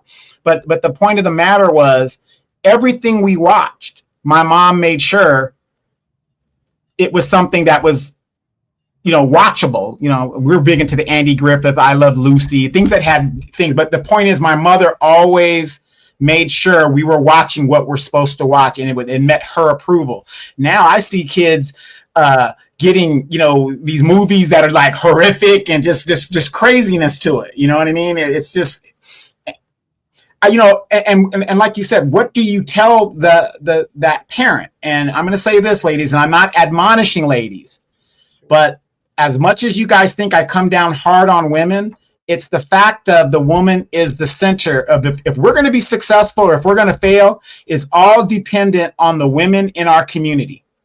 Because as the men go to war and go make work or whatever we got to go do, we depend on the woman to keep the community together. And if the women are just running at amok, and just doing what they want to do, our community, we're not lasting long. And we're seeing actually the effects of us not working together as a people, men and women not doing their part.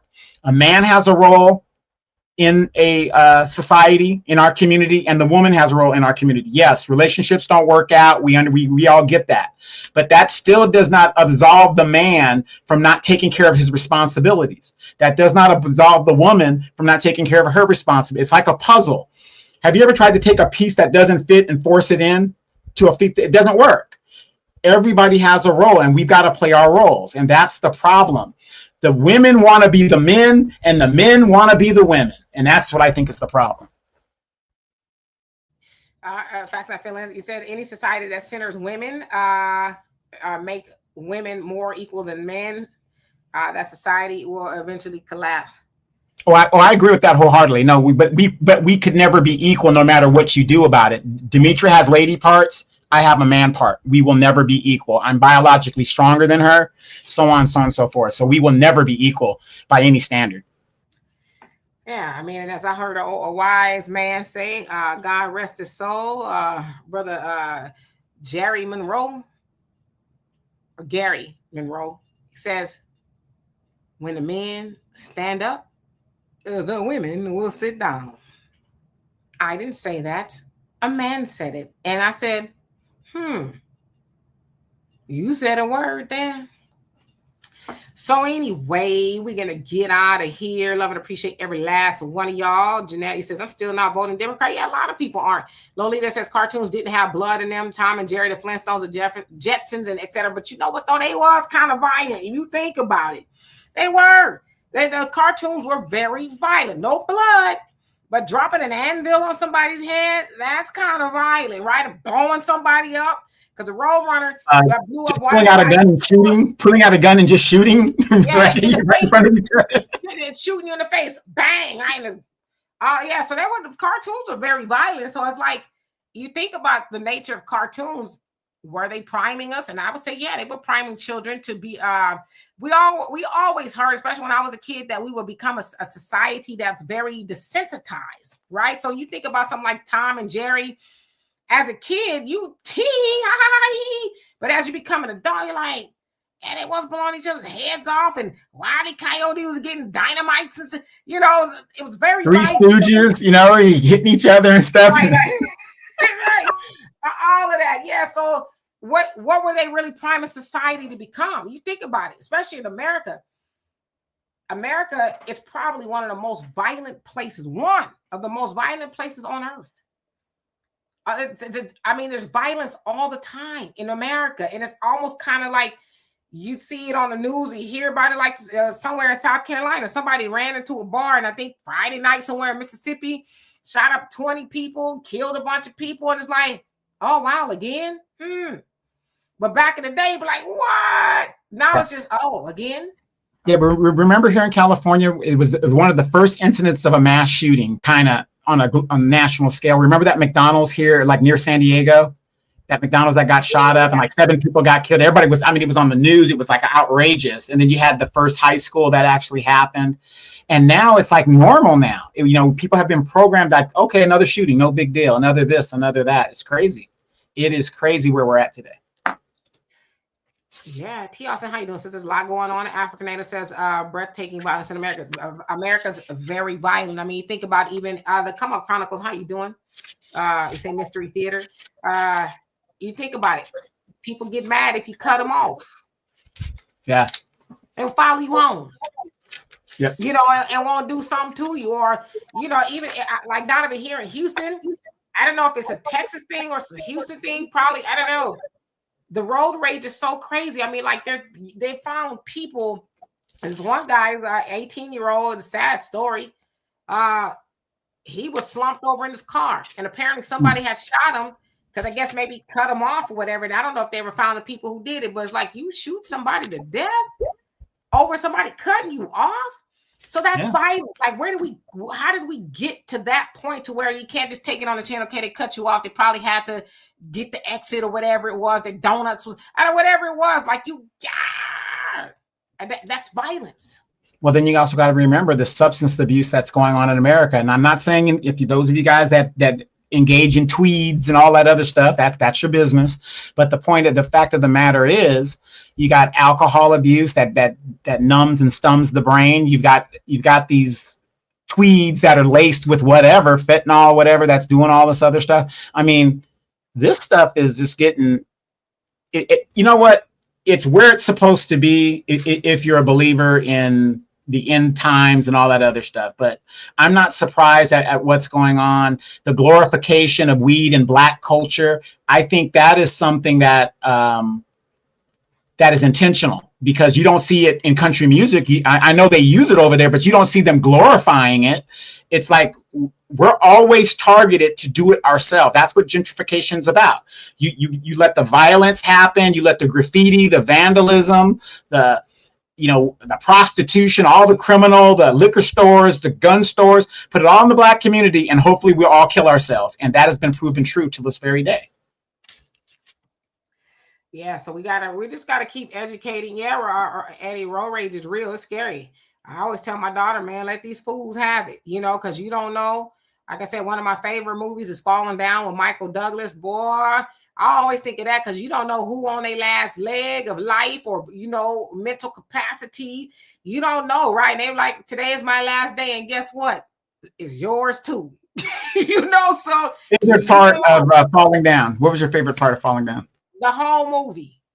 You know why I like my favorite part, and I know you guys will agree with me. When he went into the restaurant and he looked at the burger, every time I go into a restaurant, the burger never looks like the picture, and I get pissed off. Or the part when he needed to change to call his daughter, and the soda was more than he was just like, because he had to buy something, they wouldn't give him change, and then he couldn't they didn't give him enough change. He was like, listen, so he would just add his wits in, and I never forgot that movie, because to me the premise is you don't know what that person sitting next to you, or you don't know what they're going through, and they're a prime example. I know we going overtime. I don't know if y'all heard about that story. I think it was in Dallas. Dallas was two black women. One sister held the door open for another sister, but the sister who was walking through the door apparently didn't say thank you. So the one that was holding the door open, I guess, felt the way about it. It's like, basically, you can't say thank you. So it sounds like they got into it. There's at the 5 and below. They got into it there, and I guess it was squashed or whatever. So the lady who was holding the door open, her and her daughter walked next door to PetSmart. And so the one that didn't say thank you followed her over to PetSmart, and she got to, argue back and forth. And eventually, when the one that held the door open left the store, the one that didn't say thank you shot her to death. Shot her to death. She couldn't let it go. Now, in hindsight, maybe the lady could have just took it on the chin. Okay, she didn't say thank you. I ain't gonna take that personally. Whatever. I held the door open. I did a great thing. She still didn't deserve to be shot for, but she didn't know when that lady, and she was 22, the one that pewed her, she didn't know that lady was, not dealing with a fool. She didn't know that. She didn't know that was gonna be her last day when she said, "Man, you can't thank nobody." She didn't know that was going to cause the, you know what I mean? She didn't know that lady was going to be set off. Because some people, Donovan, they don't have the ability to let it go. And they just like, I'm going to get some revenge. Right. I'm not going to let it go. How dare you tell me I need to say thank you? Took her life. Took this lady's life. Because you can't say thank you. So we got to get to a point where we exercise. Albert, how you doing? Said the people are okay. We got to get to a point where we exercise some emotional intelligence. Now, before we leave, Sweet Daddy Kool-Aid, how you doing? I don't know if y'all saw this other case. Now, I want to be careful because I know people be mistaking your girl, and I don't mean it to be this way. Jacksonville. I don't know if y'all saw it. Donovan, I sent it to you, but I don't know if you saw it. There's a sister got hemmed up by the po-po. She went to pick her child up from school. Okay. Now, the video that we saw was a bystander of the police and her fighting.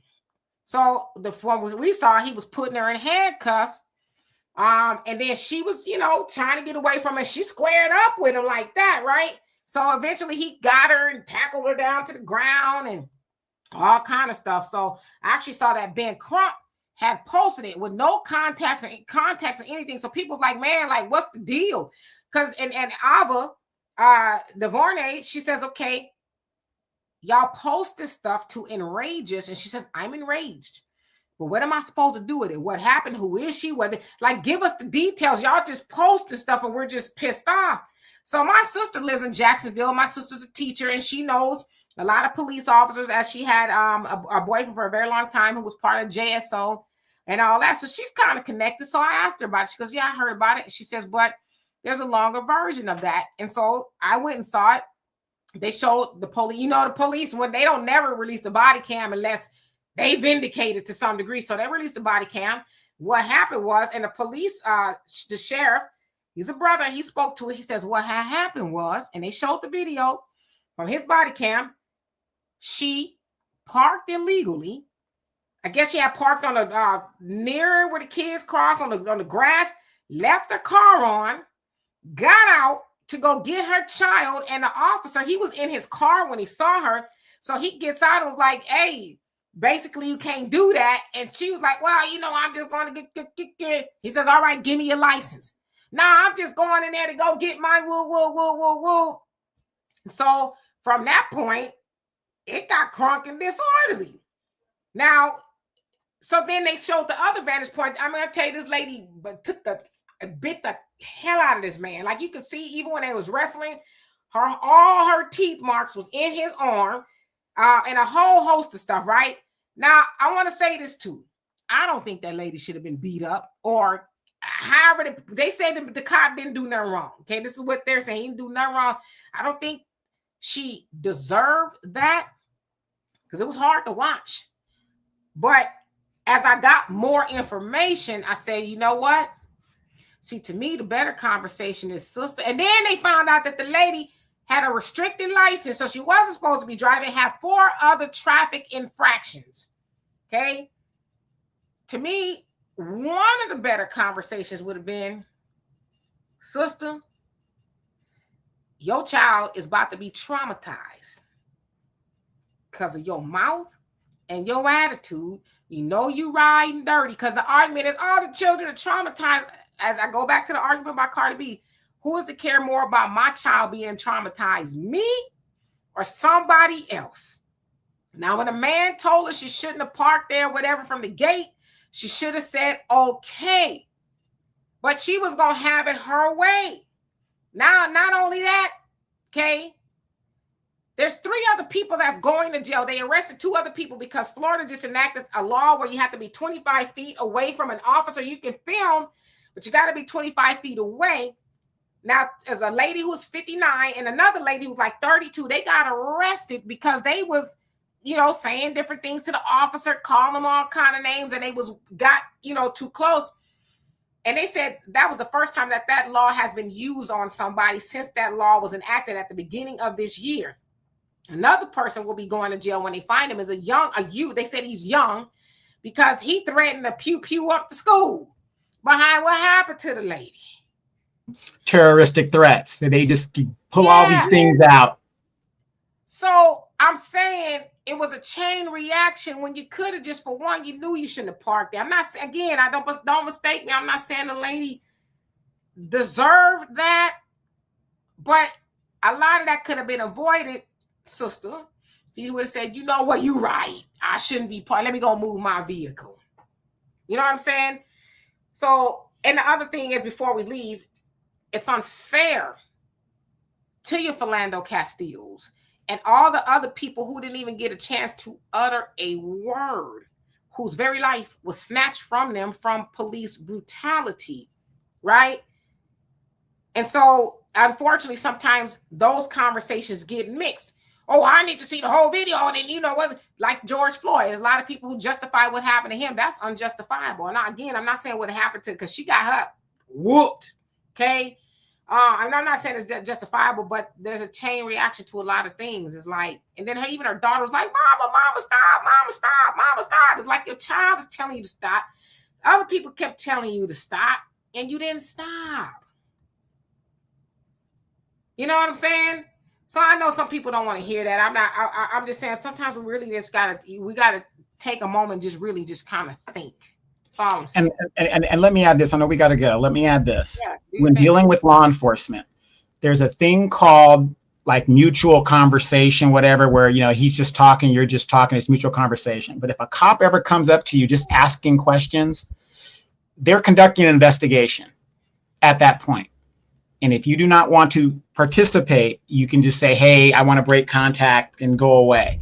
But a lot of people don't know that. You think you're just getting in this mutual conversation with this guy. And then next thing you know, you say something that goes into his investigation. And now you're a part of it. And then he could detain you and all this other stuff. So be very careful when you walk, you know, and you interact with a police officer. Nothing against I have family members that are police officers, but even my cousin Brittany, I always got to tell her, is this on record or off record? Because it is what it is. And this is how they get down in the system. But again, this all goes back to knowing your basic laws as a citizen of the United States. A lot of us, we watch too many damn movies, watch too many damn TV shows, and we think, oh, you know, it's like the TV show. It's not. I do not, me personally, Dimitri will tell you, I do not interact with police officers. Don't do it. Won't say nothing. I leave it alone. I just leave me alone. Now they can stop me, whatever. You know, you do what you got to do in that aspect, but they are looking to it's not an interrogation, but when they're asking you questions, they're not doing that for no reason, because they got other things they could be doing. So why are they asking you a question? Yeah. And RC says, oh yeah, I saw the video. She hadn't parked her car where she was supposed to, and they said it was still running. So she just going, you know, I'm gonna get out, do what I want type thing. So Amanda Seales showed it and accused the black men of standing around without intervening. You know, I'm gonna say this too, because this part pisses me off. It really does. What black man want to take his behind the jail behind a hard-headed woman? Right? Like at some point in time, we got to stop the lunacy. Y'all gonna make these men get you know, whatever may happen to them and go get catch a charge because you could have just not parked there. And then when the man told you not to park there, you like, well, I'm just going in. Why would anybody? And I'm not saying you saying it's arson, but you gonna blame black men? You know, when that black man's probably like, listen, I just came to get my damn kids from school. I didn't come here to be having no rock'em sock'em with no police officer, which I'm going to go to jail. My woman waiting for me to come home, and she making some gumbo or whatever she do. I'm not trying to be going to jail when this lady could have just complied. Again, I'm not saying that lady deserved all of that, but why blame black men? Like they surely they couldn't tell her not to do it because there was a black man there. He was an administrator at the school. He was just kind of, I won't say he was helping the cop, but he was trying to comfort her and basically saying, hey, you know, like, chill out, because the lady was bloody from rolling around, and you know, and he, you know, it was a lot. It's hard to watch, but to blame brothers for that? What I'm not saying brothers shouldn't intervene with most things, but this, nobody was gonna win that. You can't beat up on a cop, especially when he gave you a directive. It wasn't for debate. It was a directive. You can, and he's a school. It wasn't. They didn't call him a school resource officer. They say he was acting in the capacity of an officer since they had that mass shooting at the high school a couple years back. Said they had him there for that. But that man gave you a direct order that you felt like you didn't need to obey. And now some black man supposed to risk his livelihood and his life and say, damn my child and family, because you are sassafras and you can't shut your mouth. Right. A strange black man. A black man protects what's his. That's, ladies, I know you guys don't want to hear that, but I'm just telling you, as a man, a black man protects what's his. I'm not arbitrarily going to put myself out there for somebody I don't know. Yeah, like I said, he couldn't. She wasn't listening to no man. So what? I mean, you know, what is that? The Honorable Minister Louis Farrakhan says we can't protect. What is it? What is it? We can't. Basically, we can't protect. Basically, what won't listen to us or whatever it is, right? And I know I messed it up, but that's the premise of it. So my thing is, if a brother couldn't tell her, "Hey, sister, knock it off, stop, wait, you're not gonna win this, you're going to jail," she wouldn't listen to that. He jump on the cops' back, and then nobody want to be in prison over no hard-headed ass woman. Right, and I'll give you guys a good example. Demetra, that's it. Show's over. Let's go. Peace. Yeah, we've been on here too long. And 3 minutes of Black Empowerment. Thank you so much for that, love. Appreciate you. We've been on here. We went back to the old school, right? Almost 2 hours. Anyway, we love it. Appreciate y'all. I will be back here tomorrow. Donovan's always more than welcome to join me if he wants, but I'll be back here tomorrow, 5 p.m. Central Time. And thank y'all for everything. In the meantime, have a great rest of your evening. Peace.